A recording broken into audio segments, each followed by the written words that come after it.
If a listing agent discovers that a buyer does not have the financial strength to complete the transaction, they must advise the seller.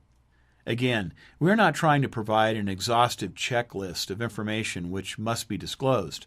Rather, we are illustrating a principle. If any agent has any information which would be relevant to their client, they must disclose it. Failure to disclose is a breach of the duty to disclose. A licensee may be held liable for the damages incurred by a client resulting from a licensee's failure to disclose relevant or material information. While some information must be disclosed, an agent also has an obligation not to disclose certain information. In other words, some things must be kept confidential. A good general rule is to not disclose anything the client has not authorized to be disclosed. If a licensee represents a buyer, they may not tell the seller or the seller's agent that the buyer may be willing to go higher on the sales price.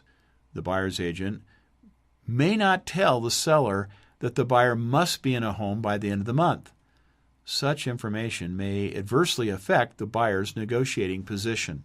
If a listing agent knows their seller is in financial trouble and must sell quickly, they are not allowed to disclose such information to potential buyers or their agents.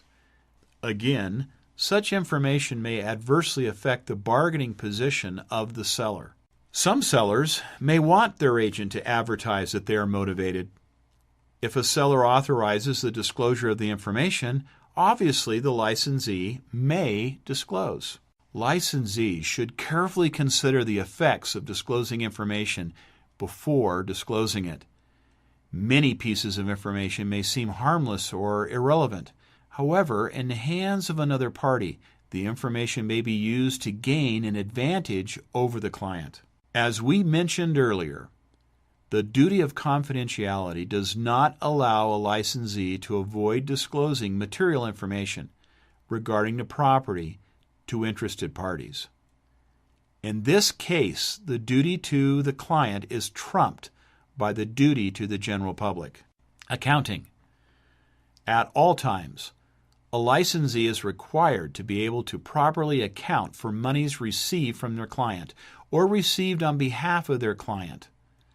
Licensees are required to maintain copies of all relevant documents. Most states require earnest money to be deposited in the proper account within a certain time frame. Record-keeping requirements, as well as deposit requirements, are governed extensively by state law. Licensees are incurring great liability when they take responsibility for the funds of their clients. They should account for all monies and strictly follow state requirements. We review in great detail the state-specific requirements for deposits and record-keeping in state law courses. We will refrain from covering it again here. Misusing clients' funds is a breach of fiduciary duty.